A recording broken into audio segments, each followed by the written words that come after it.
नमस्कार। कैसे हैं आप सभी? आई होप आप सभी बढ़िया, मस्त और एकदम जबरदस्त होंगे, फुल पावर। स्वागत है आप सभी का हमारे और आपके इस स्पेशल परिवार में। चलते हैं हम लोग कक्षा 10 का रासायनिक अभिक्रिया और समीकरण केमिस्ट्री का पहला चैप्टर पढ़ रहे हैं। कल हम लोगों ने रासायनिक अभिक्रिया को संतुलित करना सीख लिया था। आज कुछ और पढ़िए। आशा है कि अभिक्रिया आपको संतुलित करनी आ चुकी होगी। नहीं भी आई है तो सच्ची कहता हूँ, कमेंट करके बताइए। नए तरीके से थोड़ा कुछ अलग फिर से समझने का प्रयास करें। चलिए, आज हम लोग जो पढ़ने वाले हैं वो रासायनिक अभिक्रिया के प्रकार पढ़ेंगे। हम लोग पढ़ेंगे रासायनिक अभिक्रिया के प्रकार।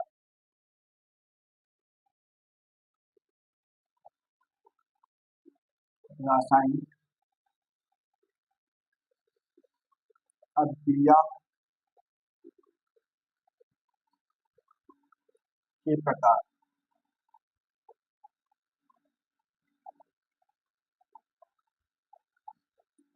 उम्मीद है आज हमारे कहे बिना ही आप सभी एकदम कॉन्सेंट्रेट होने के लिए तैयार हैं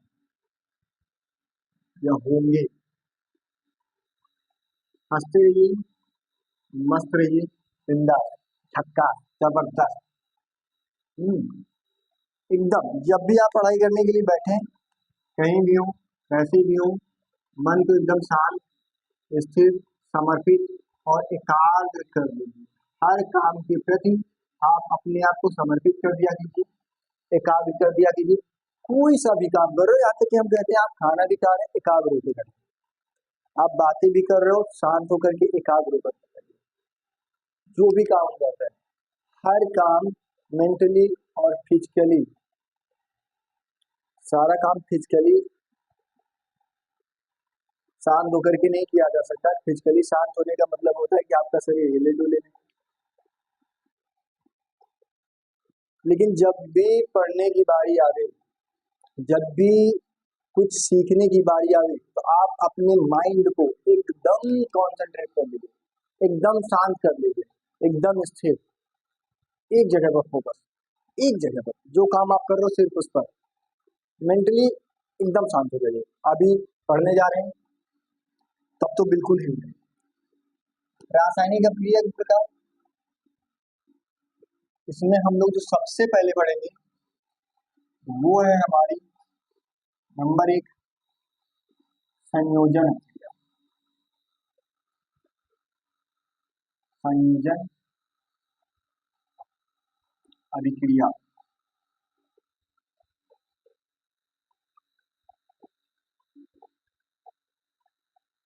बहुत ही इंपॉर्टेंट है, ध्यान देकर के पढ़िएगा। इंपॉर्टेंट है, सीखने वाली है, पेपर में आने वाली है, पूछा जाता है। संयोजन अभिक्रिया। संयोजन अभिक्रिया पढ़ने के लिए हम आपको एक उदाहरण लिख करके देते हैं। जैसे कि हमारे पास कार्बन है, एक रासायनिक अभिक्रिया लिखते हैं और हमने क्या किया, ऑक्सीजन के साथ उसकी क्रिया करा दी। क्या प्राप्त होगा हमको? हमको क्या प्राप्त होगा? हमें प्राप्त होगा कार्बन डाइऑक्साइड, मतलब कि CO2। हमें CO2 प्राप्त होगा। बैलेंस करना आप सीख ही गए हैं। देखिए क्या संतुलित है, अभिकारक में कार्बन 1 है, उत्पाद में भी 1 है। अभिकारक में ऑक्सीजन 2 है, उत्पाद में भी 2 है, संतुलित है।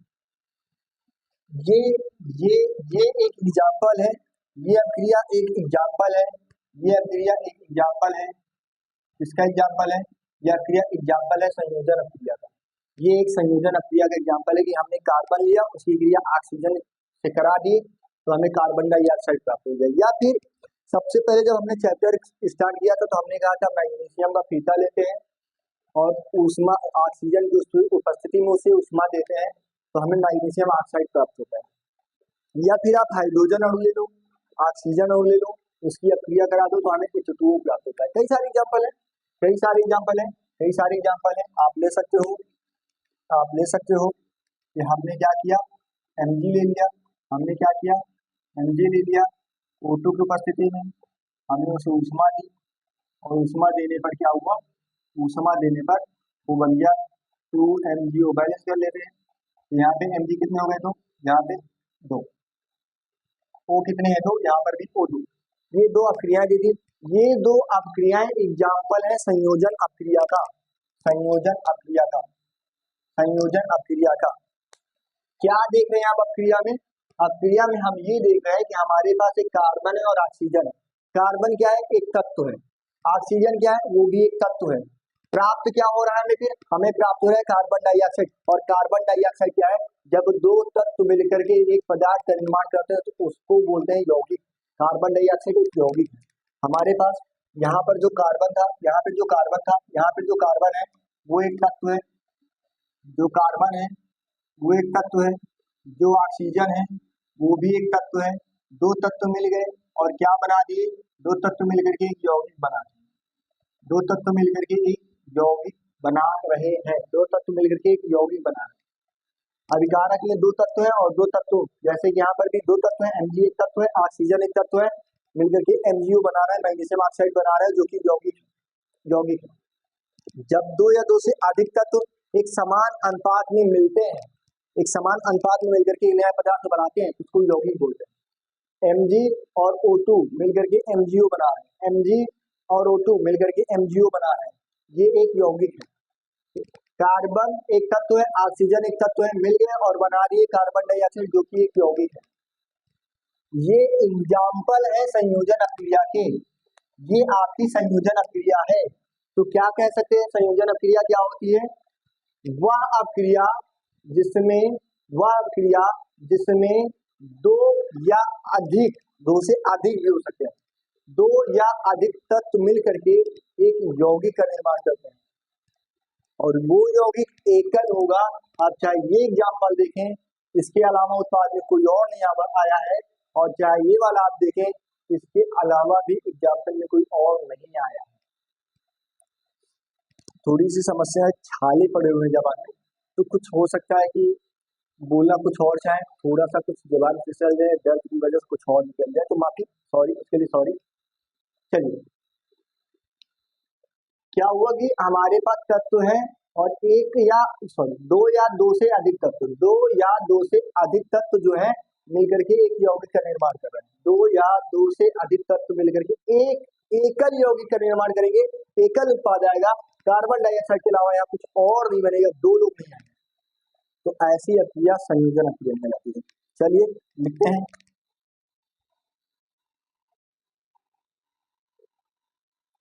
वह अक्रिया, वह अक्रिया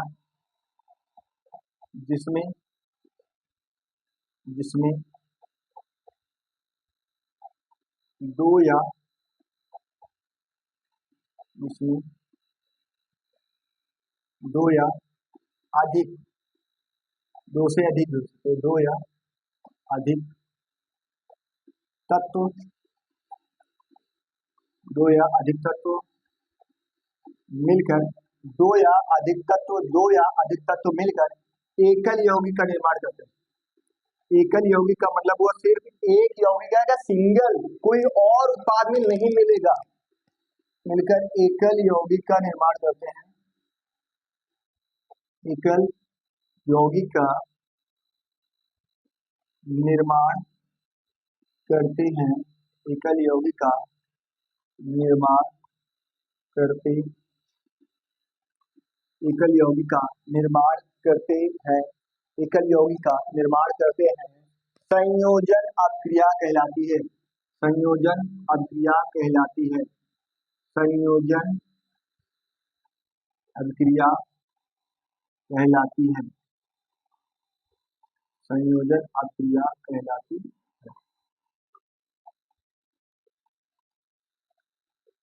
संयोजन अक्रिया कहलाती है। तो क्या होती है संयोजन अक्रिया, एक ऐसी अक्रिया जिसमें 2 या 2 से अधिक तत्व मिलकर के एकल यौगिक का निर्माण करते हैं, एकल मतलब सिंगल वही रहेगा और यौगिक होगा, एकल यौगिक का निर्माण करते हैं, तो क्या कहलाती है, संयोजन अक्रिया कहलाती है। समझ में आती होगी बात, समझ में आती होगी। हमारे पास एक और एग्जाम्पल है जिसमें हम क्या करते हैं, कैल्शियम ऑक्साइड लेते हैं, कैल्शियम ऑक्साइड को लेते हैं,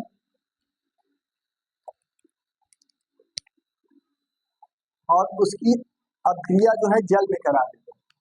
कैल्शियम ऑक्साइड को लेते हैं, कैल्शियम ऑक्साइड को लेते हैं और उसकी अभिक्रिया जल से करा देते हैं, H2O। यहाँ पर क्या होता है, यहाँ पर क्या होता है कि हमारा CaO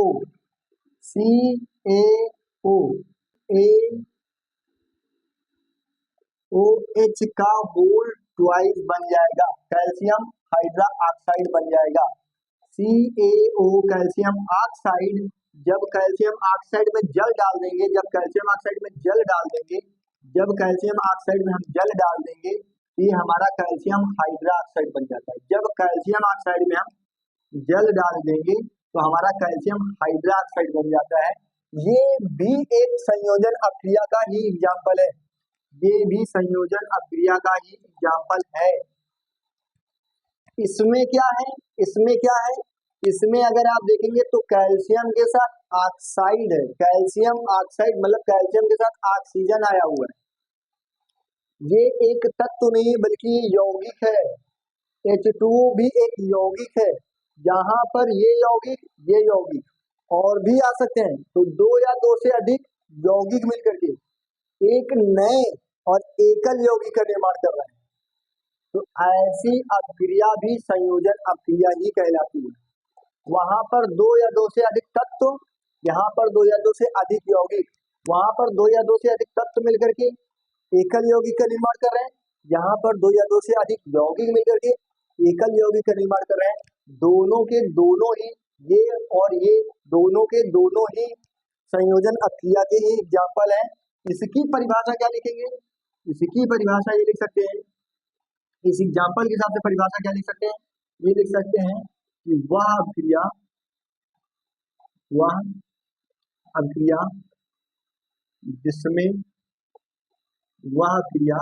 जिसमें दो या दो से अधिक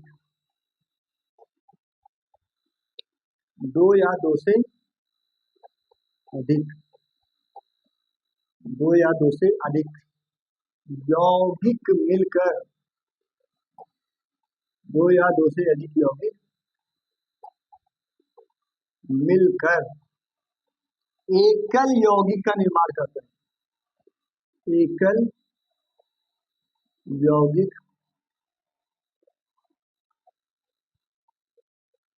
का निर्माण करते हैं, एकल यौगिक का निर्माण करते हैं, संयोजन अभिक्रिया कहलाती है, संयोजन अभिक्रिया कहलाती है,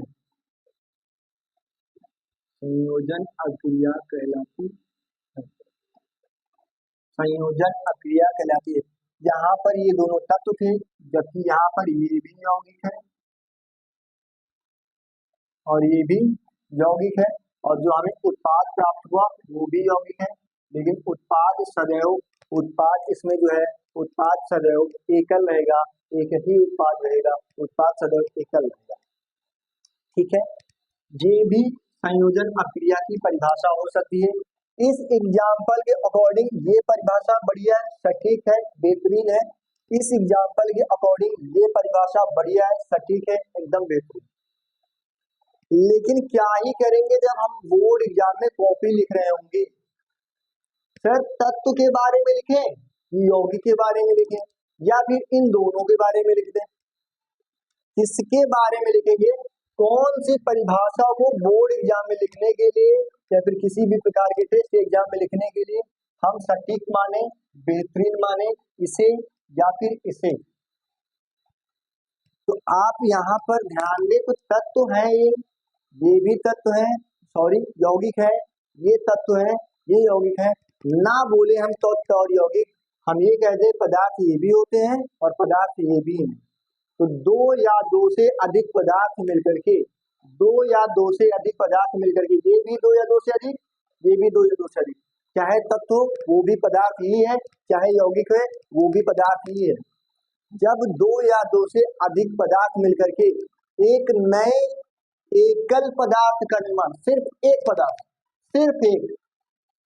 जब नए एकल पदार्थ का निर्माण करते हैं, जब एक एकल पदार्थ का निर्माण करते हैं, तो ऐसे निर्माण को या फिर ऐसी अभिक्रिया को संयोजन अभिक्रिया कहते हैं। ये परिभाषा शानदार है, जानदार है, दोनों के लिए बेहतरीन है, जबरदस्त, फुल पावर। लिखते हैं वह क्रिया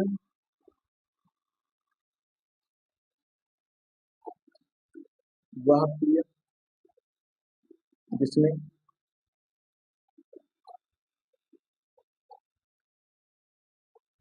दो या अधिक, अब ना ही तत्व लिखेंगे ना ही यौगिक लिखेंगे, क्या लिखेंगे? दो या अधिक पदार्थ, ना ही तत्व लिखेंगे ना ही यौगिक, दो या अधिक पदार्थ मिलकर, अधिक पदार्थ मिलकर किसका निर्माण करते हैं? एकल उत्पाद। वो सिंगल होना चाहिए, डबल नहीं होना चाहिए, दो लोग नहीं बनने चाहिए। एकल उत्पाद का निर्माण करता है, एकल उत्पाद का निर्माण करते हैं, एकल उत्पाद का निर्माण करता है, क्या करते हैं, क्या कहलाता है? संयोजन अभिक्रिया कहलाता है। संयोजन अभिक्रिया कहलाती है, संयोजन अभिक्रिया कहलाती है, संयोजन अभिक्रिया कहलाती है। एग्जाम्पल, आप एग्जाम्पल दोनों लिख दें, आप एग्जाम्पल चाहे जो लिख दें, बढ़िया से आइए यहाँ पे। उदाहरण, कौन से उदाहरण आप लिख सकते हैं? आप उदाहरण कौन से लिख सकते हैं? दोनों लिख दीजिए, कोई दिक्कत नहीं। क्या करें कि आप C+O2 ये बना देगा CO2। एक एग्जाम्पल ये भी ले लें कि CaO था और इसे क्या कर दिए, जल में मिला दिए, दोनों जबकि यौगिक हैं, और एक नए यौगिक का निर्माण कर देंगे, CaO का होल ट्वाइस। इसका क्या करेंगे? निर्माण करेंगे। तो ये आपके लिए बेहतरीन है, आप इसे याद करें, ध्यान में आपको सब रखना है। आप सीखने वाले बच्चे हो, रटने वाले नहीं हो। बोर्ड एग्जाम में लिखने के लिए है तो आप बोर्ड एग्जाम में ये लिखो। समझदारी इसमें आप इसे भी समझ के रखो, इसे भी समझ के रखो, और इसे भी समझ के रखो, और लग कर जब लिखने की बारी आवे आप ये लिख सकते हो, बेहतरीन। ठीक है, यहाँ पर हमारी पहली अक्रिया जो है कंप्लीट हो चुकी है, संयोजन अक्रिया। तो संयोजन अक्रिया क्या होती है? आपको दो एग्जाम्पल बताएंगे, दो तरह के एग्जाम्पल बताएंगे, और दोनों तरह के एग्जाम्पल में परिभाषा बता दीजिए। जब दो या दो से अधिक तत्व मिलकर के एक एकल यौगिक का निर्माण करते हैं तो भी संयोजन अक्रिया है, और जब दो या दो से अधिक यौगिक मिलकर के एकल यौगिक का निर्माण करते हैं वो भी संयोजन अक्रिया है। तत्व के लिए परिभाषा, तत्व के रूप में परिभाषित करना अलग हो जाता है, यौगिक के रूप में भी परिभाषित करना अलग हो जाता है। हमें क्या करना है? ऐसी कोई परिभाषा बनानी है जिसमें वो तत्व के रूप में भी परिभाषित हो जाए और यौगिक के रूप में भी परिभाषित हो जाए। तो इसके लिए हमने एक नई परिभाषा बोली, और वो नई परिभाषा क्या है कि वह क्रिया जिसमें दो या दो से अधिक पदार्थ मिल करके, हमने तत्व को तत्व नहीं बोला, यौगिक को यौगिक नहीं बोला, पदार्थ बोल दिया। दो या दो से अधिक पदार्थ मिलकर एक एकल यौगिक का निर्माण करते हैं तो उसे ही संयोजन अक्रिया कहते हैं। ठीक है,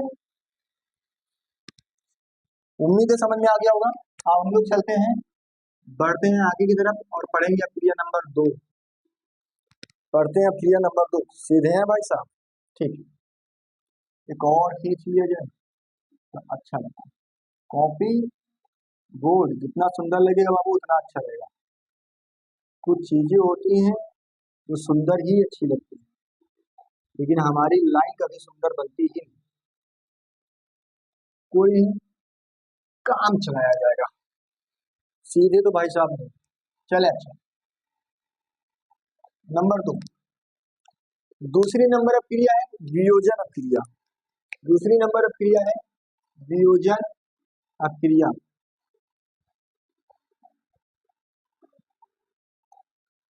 वियोजन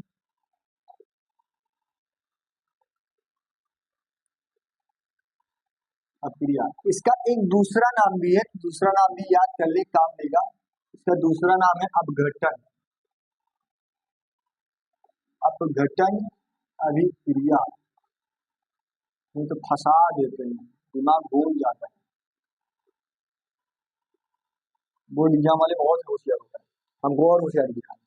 दोनों नाम याद करके लिखें, क्या ही जाता है, दोनों नाम याद करें। चलो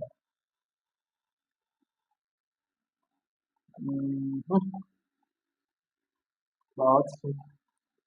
वियोजन क्रिया आपको पहले ही बताते, वियोजन क्रिया संयोजन का एकदम उल्टा होता है।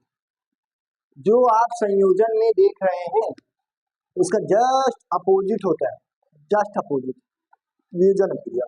तो पहले ही नोट करके यहाँ पे हम आपको बता ही देते हैं, इस यह क्रिया संयोजन क्रिया का विपरीत होता है। यह क्रिया संयोजन क्रिया की विपरीत होती है। याद क्रिया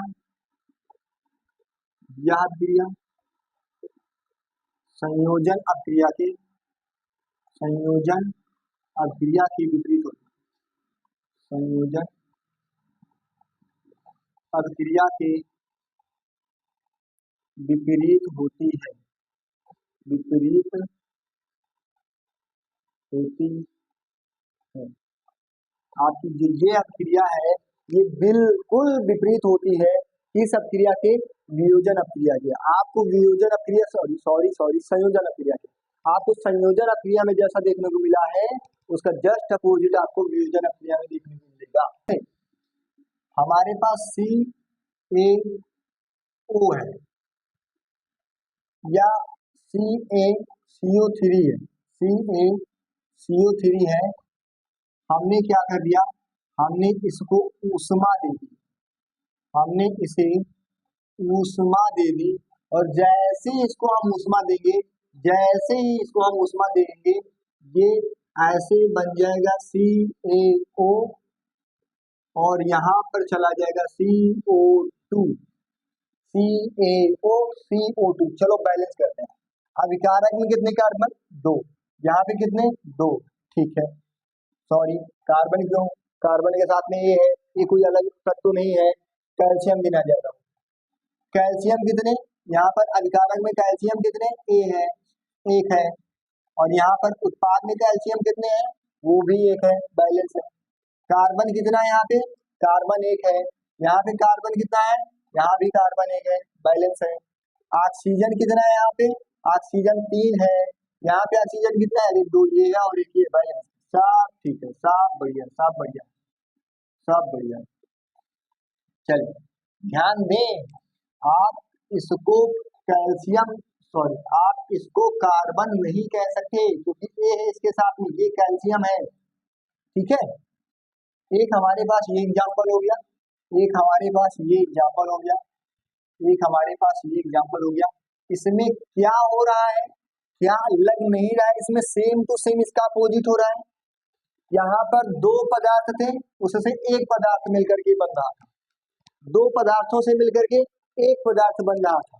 यहाँ पर क्या है, एक पदार्थ है और वो जो है 2 पदार्थों को बना रहा है। सेम इसका अपोजिट, 2 ने 1 को बनाया लेकिन 1 ने 2 को बनाया, 2 ने 1 को बनाया और 1 ने 2 को बनाया। या फिर ये कह सकते हो कि 2 तत्व मिलकर के एक यौगिक बना रहे थे और यहाँ पर एक यौगिक मिलकर के 2 तत्व बना सकता है, या फिर एक यौगिक मिलकर के 2 यौगिक बना सकता है, ठीक है। ऐसा हो रहा है, ऐसा हो रहा है। दूसरा एग्जाम्पल हम और ले सकते हैं, एक एग्जाम्पल हम और लेते हैं और उसमें है हमारे पास 2AgCl। 2AgCl ये क्या करता है, अगर यहाँ पे प्रकाश ले लें, प्रकाश ले लें तो ये हमारा बन जाता है 2Ag और ये बन जाता है Cl2। चलिए बैलेंस करें, Ag कितने, 2, Ag कितने, 2, Cl कितने, Cl देखिए 2 थे, सेल यहाँ पर भी दो है बैलेंस। दूसरी अक्रिया हमारे पास ये हो जाती है। यहाँ पर भी देखिए ध्यान दें, यहाँ पर भी हमारे पास AgCl था, सिल्वर क्लोराइड था, सिल्वर क्लोराइड था, और सिल्वर क्लोराइड जो है एक यौगिक है, ये यौगिक टूटा और दो तत्व दे दिए, या फिर तत्व के साथ में यौगिक भी दे रहा है, इसमें भी दिया और इसमें भी दिया। ये हमारा दूसरा एग्जाम्पल हो गया। एक एग्जाम्पल अगर हम और देखें, उसमें हम क्या करते हैं, NaCl ले लेते हैं, गणित NaCl 2NaCl, हम 2NaCl ले लेते हैं, ये हमारा क्या बनाता है, 2Na बनाएगा, साथ ही साथ में Cl2 बनाएगा, 2Na बनाएगा और साथ ही साथ में Cl2 बनाएगा, 2Na बनाएगा और साथ ही साथ में Cl2 बनाएगा। ये हमारी तीसरी अभिक्रिया हो गई है, ये है थर्ड अभिक्रिया। ये ऊष्मा, ये प्रकाश, लेकिन इसमें क्या चाहिए होती है, इसमें विद्युत चाहिए होता है, विद्युत चाहिए होता है। तीन एग्जाम्पल आपको दिए गए, ये और ये और ये। एक यौगिक है वो टूटता है, या फिर एक पदार्थ है वो टूटता है, अपघटित होता है, टूटने को अपघटित होना बोलते हैं। और कितने पदार्थों में टूट जाता है, दो पदार्थों में। कितने में अपघटित होता है, दो में अपघटित होता है। कितने में अपघटित हो जाता है, दो पदार्थों में अपघटित हो जाता है। एक यौगिक टूट करके दो पदार्थों में अपघटित हो रहा है, जबकि यहाँ पर क्या हो रहा था, दो पदार्थ होते थे वो एक यौगिक बना रहे थे, एक पदार्थ है दो यौगिक बना रहा है, दो पदार्थ होते थे एक यौगिक बना रहा है, एक यौगिक है दो पदार्थ बना रहा है, दो पदार्थ होते थे एक यौगिक बना रहा था, दो पदार्थ होते थे एक पदार्थ बना रहा था, दो पदार्थ होते थे एक पदार्थ बना रहा था, एक पदार्थ है और दो पदार्थ बना रहे हैं। सेम अपोजिट या अभिक्रिया संयोजन अभिक्रिया की विपरीत होती है। ये परिभाषा भी है आपकी वियोजन अभिक्रिया की, लेकिन अगर तीनों को ध्यान से हम देखते हैं तो इसमें से कोई और चीजों ने एंट्री ली है, सम्मिलित हुई है, भाग लिया है। किसने, ऊष्मा ने, प्रकाश ने, विद्युत ने, ऊष्मा ने, प्रकाश ने और विद्युत ने इसमें पार्टिसिपेट किया है। अगर ये तीनों ना होते, अगर इसमें ऊष्मा ना होती तो ये अभिक्रिया संपन्न नहीं होती। अगर प्रकाश ने इसमें पार्टिसिपेट ना किया होता तो ये अभिक्रिया भी ना होती। अगर इसमें विद्युत ने पार्टिसिपेट ना किया होता, भाग ना लेती, विद्युत को प्रभावित ना किया जाता, तो ये अभिक्रिया भी संपन्न ना होती। है ये संयोजन के विपरीत, लेकिन इन अभिक्रियाओं को होने के लिए इन्हीं बाह्य कारकों की जरूरत है। कुछ ऐसी चीजें चाहिए जो बाहर से आवे और अभिक्रिया में भाग ले, और वे बाह्य कारक है ऊष्मा, वो बाह्य कारक है प्रकाश, वो बाह्य कारक है विद्युत। जब ये बाह्य कारक इस अभिक्रिया में भाग लेंगे तभी जाकर के ये अभिक्रिया पूर्ण होगी कि एक पदार्थ अपने अवयवी भागों में अपघटित हो जाएगा, टूट जाएगा, जिससे मिलकर के वो बना है उसी में टूट जाएगा। अगर ये बाह्य कारक भाग ना लेते तो ये अभिक्रिया संभव नहीं है। पूरी बातों में हमने इस अभिक्रिया की परिभाषा भी दे दी। क्या होती है वो वियोजन अभिक्रिया, क्या होती है वियोजन अभिक्रिया, क्या है अपघटन अभिक्रिया। तो वे सभी अभिक्रियाएं जिसमें एक पदार्थ बाह्य कारकों की उपस्थिति में अपने अवयवी भागों में अपघटित हो जाता है, टूट जाता है, बच जाता है, तो ऐसी अभिक्रिया वियोजन अभिक्रिया कहलाती है। ठीक है, लिख सकते हैं परिभाषा लिख सकते हैं। वह अभिक्रिया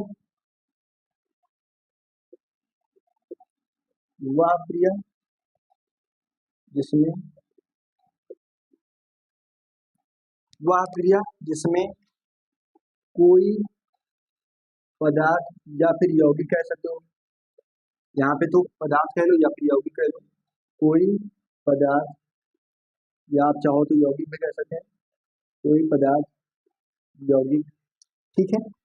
बाह्य कारकों के कारण, बाह्य कारक, और वो बाह्य कारक कौन कौन से हैं? बाह्य कारक ऊष्मा हो सकती है, उसको जब ताप दोगे,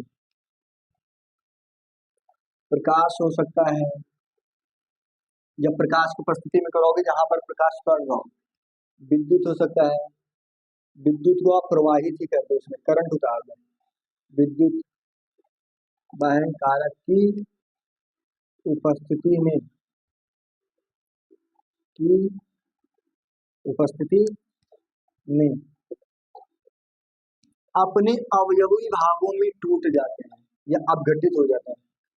अपने अवयवी भाग का मतलब जिन चीजों से मिलकर के बने थे, अपने जिन अवयवों से मिलकर बने थे, अपने अवयवी भागों में अपघटित हो जाते हैं, भागों में अपघटित हो जाते हैं, अपघटित हो जाते हैं, क्या कहलाती है? अपघटित हो जाते हैं तो वियोजन अभिक्रिया कहलाती है, वियोजन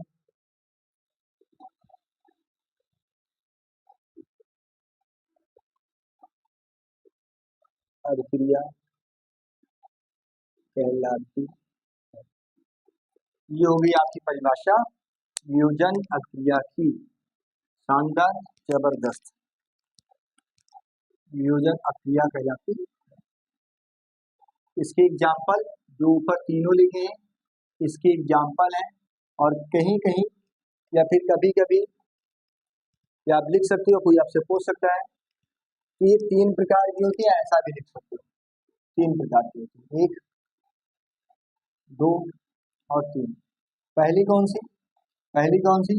ऊष्मा अपघटन अभिक्रिया, ऊष्मा अपघटन अभिक्रिया, ऊष्मा अपघटन अभिक्रिया, ऊष्मा अपघटन अभिक्रिया। और कौन सी हो सकती है? और हो सकती है जो नंबर 2 पे है, वो हो सकती है प्रकाश अपघटन अभिक्रिया, प्रकाश अपघटन अभिक्रिया, जो प्रकाश के कारण संपन्न हुई हो, प्रकाश अपघटन अभिक्रिया। और कौन हो सकती है? और हो सकती है विद्युत अपघटन अभिक्रिया, विद्युत अपघटन अभिक्रिया,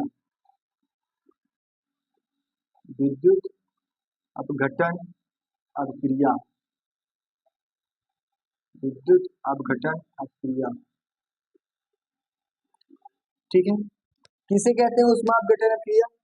वह अपघटन अभिक्रिया या फिर वह वियोजन अभिक्रिया जो ऊष्मा के कारण संपन्न हुई हो, वह वियोजन अभिक्रिया, वह वियोजन अभिक्रिया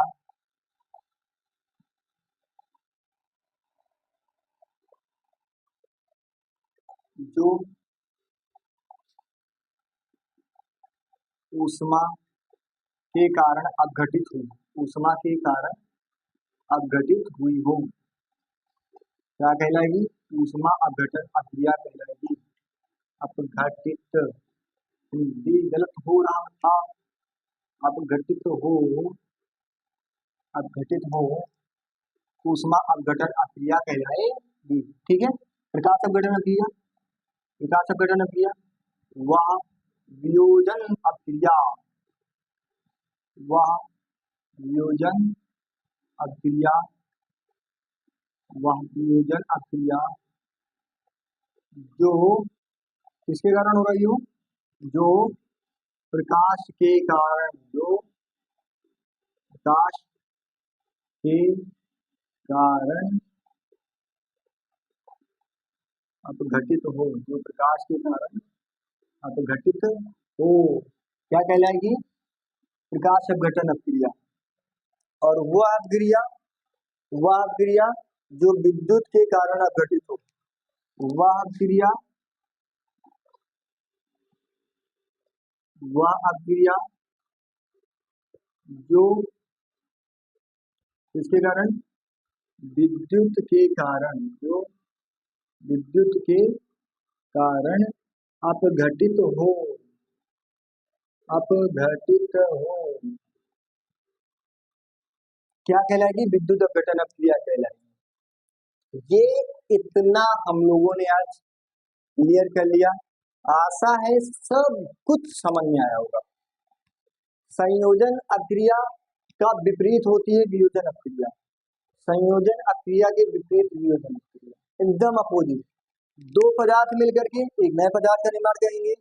एक पदार्थ मिलकर के एक पदार्थ जो है किसी बाह्य कारक के कारण, ऊष्मा हो सकता है, प्रकाश हो सकता है, बाह्य कारक या फिर विद्युत हो सकता है, उसके कारण दो या दो से अधिक पदार्थ का निर्माण करते हैं। सेम इसका अपोजिट है, सेम इसका अपोजिट।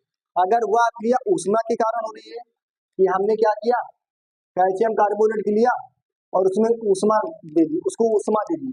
जब उसको ऊष्मा दे देंगे, गर्मी दे देंगे, ताप, जब उसको ताप मिलेगा तो वो टूट जाएगा अपने अवयवी भागों में, अपने अवयवी भागों में टूट जाएगा, जिससे मिलकर के वो बना है उसमें टूट जाएगा।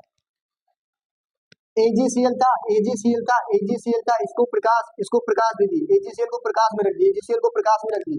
जैसे सूर्य के प्रकाश में रखते हैं तो वो Ag और Cl2 में टूट जाएगा। हमारे पास गलित NaCl था, गलित NaCl में हमने क्या किया, विद्युत का प्रवाह कर दिया। जैसे विद्युत का प्रवाह करेंगे वो सोडियम और क्लोरीन में टूट जाएगा। तो वियोजन अभिक्रिया को संपन्न होने के लिए बाह्य कारक जैसे ऊष्मा, प्रकाश और विद्युत की आवश्यकता होती है। इनके बगैर, इनके बिना ये अभिक्रिया संभव नहीं है। ये थी आपकी संयोजन अभिक्रिया और ये होगी आपकी वियोजन अभिक्रिया। आपको उम्मीद है पढ़ने में अच्छा लगा होगा, जबरदस्त लगा होगा, मजा आया होगा। अगर मजा आ रहा है आपको हमारी क्लास को पढ़ने में तो आप लोग वीडियो को शेयर कर सकते हैं, नहीं तो कोई बात नहीं। अगर मजा नहीं आ रहा तो कोई बात नहीं, लेकिन अगर आपको अच्छा लग रहा है तो आप शेयर कर सकते हैं।